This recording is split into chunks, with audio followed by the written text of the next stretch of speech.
The record expresses and tells you what DEION Sanders is. Mediocre, at best. He is not a good coach.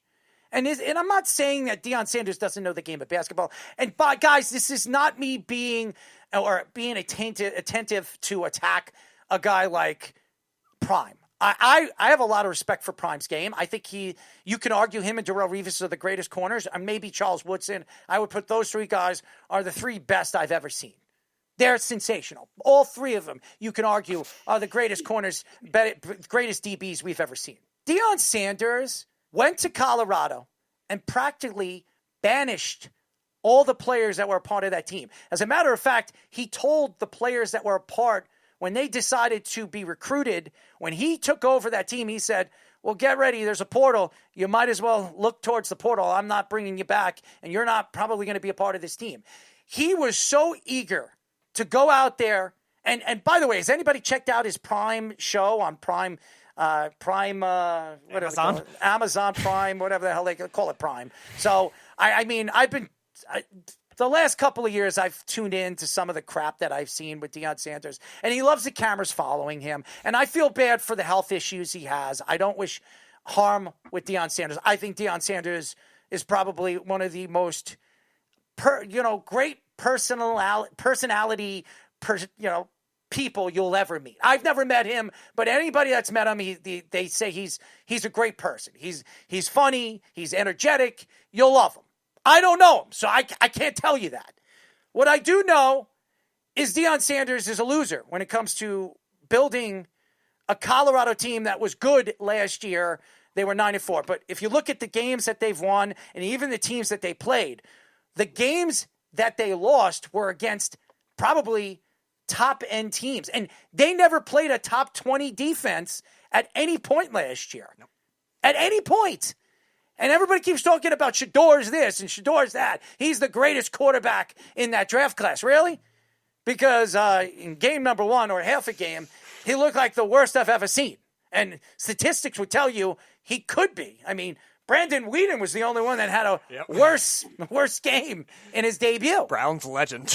I mean, seriously, another Brown quarterback, by the way. We're about to find out because he's starting again. Well, good luck. And farewell to the Cleveland Browns. Right now, I don't know where DEION Sanders is going to go after they bring in a guy, another Colorado athletic director. Rick George obviously believed in Coach Prime, and Coach Prime decided to bring in some of the guys that we know, and some of the coaches that decided to part ways with Coach after the season last year and went on to be an assistant coach or coaches in the NFL or whatever the hell they're doing now. And I understand that a lot of people, including yours truly, that don't give him enough credit. I think he's a smart man. I think he knows the game of football. When you were special, you had an athletic ability that other people couldn't compete with. You were a great punt returner, great defensive player. Nobody can compete with you on the football field. As a matter of fact, I've heard many, many times Jerry Rice come out and talk about him. I've heard Barry Sanders say a lot of great things about DEION Sanders, how fast he was, how athletically gifted he was.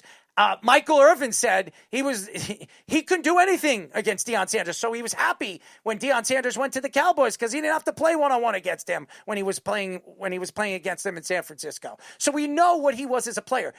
There are other guys, the players that he is coaching are not him. They're not him. They're not gifted like him. He was special. He was one of very few players that could play two sports in the same year and bounce from one to the other. Was he good at baseball? I would say no, but he wasn't bad. He wasn't horrible, but he wasn't what he was in football. But right now, Colorado is on a fall. I don't know if anybody's going to want to go and play for Colorado anymore. The time of Prime could be gone, because why would you go and play for Coach Prime when Coach Prime hasn't proven to play in a big ball game? I'm talking about one of the big ball games, the Rose Bowl, or even playing in the Final 12 for a national championship. When he took over for Colorado, he believes in 3 years he'd be there. And then he was talking about how Saban was a guy that he looked up to, and that if he can compare himself to anybody, I would compare myself to Coach Saban. Well, he's nowhere close to Coach Saban.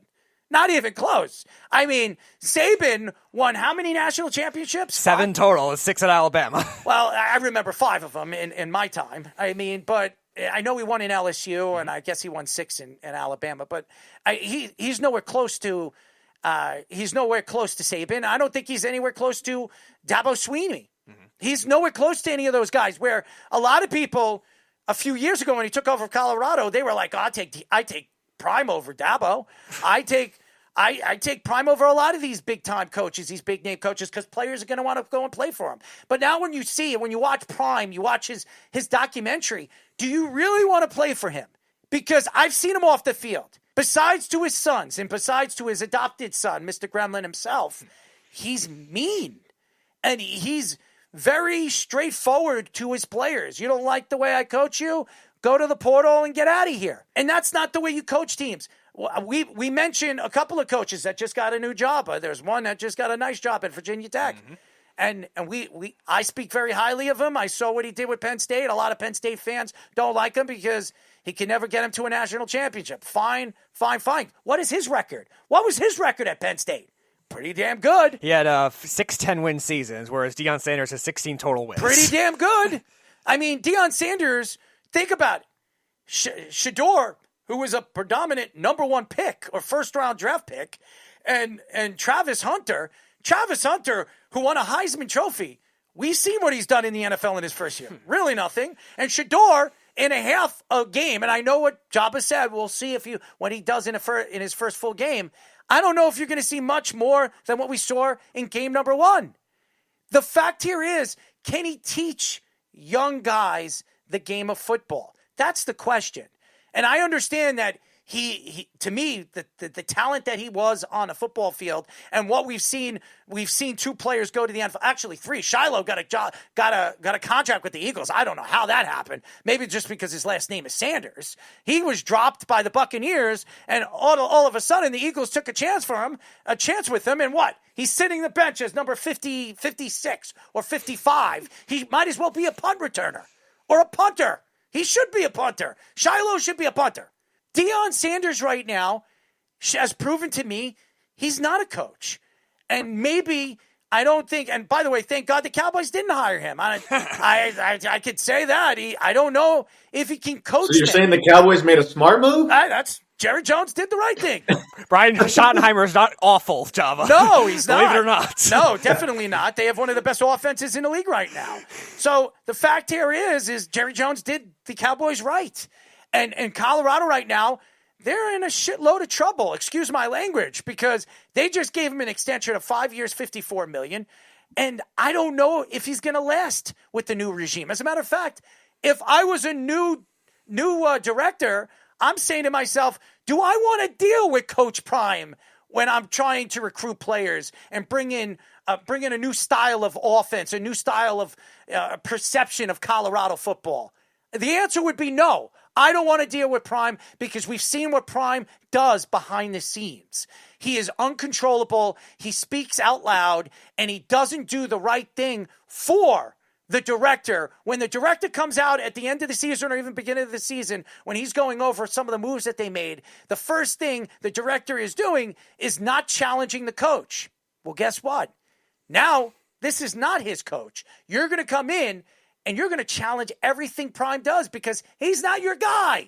So, to me, the first thing Colorado needs to do is fire Prime because it's never going to work. It never works when you bring in a new director. A director like Rick George who believed in Prime because he extended him and all of a sudden it just bounced.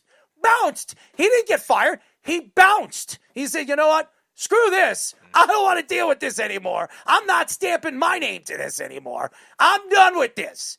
That, ladies and gentlemen, tells you everything about Coach Prime and where Colorado football is going.